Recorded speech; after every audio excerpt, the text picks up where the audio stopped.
Assalamualaikum warahmatullahi wabarakatuh. Bismillahirrahmanirrahim. Alhamdulillahirrahmanirrahim. Wassalatu wassalamu ala rasulillah Sayyidina Muhammadin sallallahu alaihi wasallam wa ala alihi wa ashabihi ajmain amma ba'du. Alhamdulillahirrahmanirrahim. Pada kesempatan kali ini kita masih bisa bertemu, dan mohon maaf pada pertemuan kali ini Bapak tidak bisa bertatap muka, tapi Bapak akan coba tetap menjelaskan materi pada pertemuan kali ini secara daring. Adapun materi untuk pertemuan kali ini adalah tentang algoritma. Nah, mungkin ini pernah Bapak bahas pada pertemuan di semester 1 bahwa algoritma ini adalah susunan gitu ya, susunan bagaimana cara kita memecahkan sebuah masalah, di mana algoritma ini adalah sebuah dasar penting jika kita akan mendalami sebuah pemrograman. Oke, mari kita lanjutkan. Adapun definisi algoritma gitu ya, atau tata cara ya memecahkan sebuah masalah ini adalah sebuah alur pemikiran untuk pemecahan masalah yang terdiri atas sejumlah langkah matematis. Misalnya, program perhitungan komputer untuk menghitung tingkat bunga kredit, model keuangan seperti ALMA, transfer pricing, dan pengamanan data algoritma.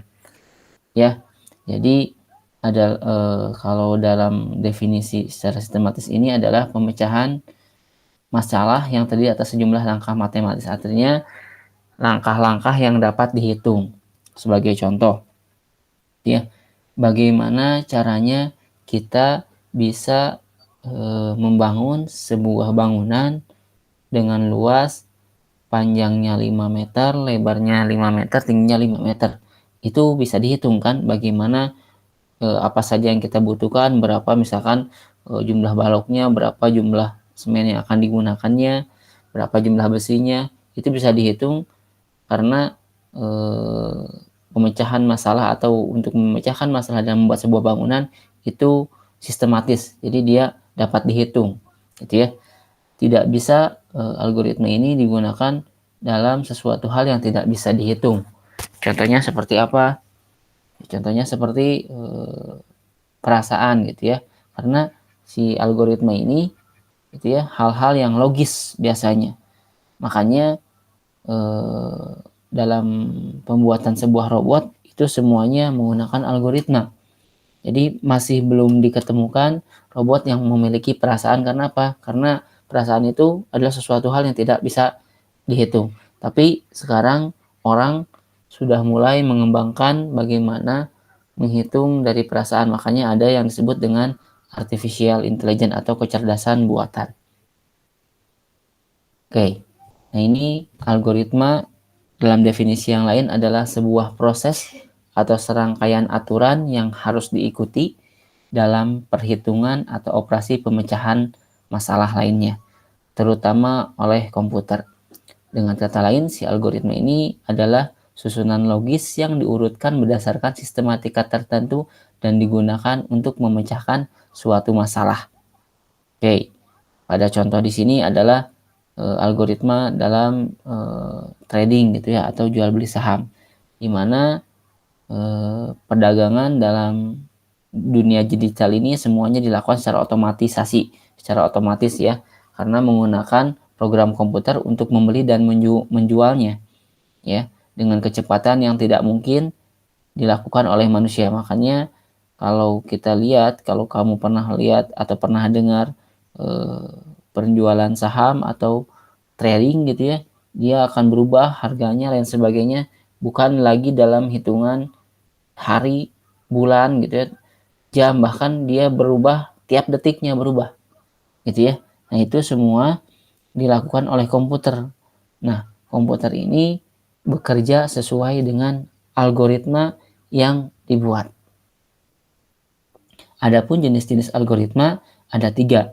Yang pertama adalah algoritma sekuensial. Ya, adalah algoritma yang langkah-langkahnya secara urut dari awal hingga akhir. Langkah demi langkah yang dijalankan harus urut dari atas sampai ke bawah. Ini kalau dalam Islam istilahnya disebut dengan tartib gitu ya. Nah, tertib itu adalah termasuk dari algoritma sekuensial. Kemudian yang kedua adalah algoritma perulangan. Adapun algoritma perulangan adalah suatu algoritma yang menjalankan beberapa langkah tertentu secara berulang-ulang atau looping istilahnya nanti dalam pemrograman. Pada masalah yang dihadapi, ada pula sebuah langkah yang harus dilakukan secara berulang-ulang. Jadi, misalkan kita melakukan sesuatu bukan hanya sekali. Contoh, kita pergi ke sekolah gitu ya. Kalau naik ojek ya naik ojek. Itu kan tidak dilakukan dalam sekali, tapi berulang-ulang setiap hari. Rutinitas itu adalah algoritma perulangan. Jadi contoh rutinitas yang dilakukan berulang-ulang itu adalah contoh dari algoritma perulangan. Nanti kita coba lihat contoh-contohnya dari algoritma sekuensial dan perulangan.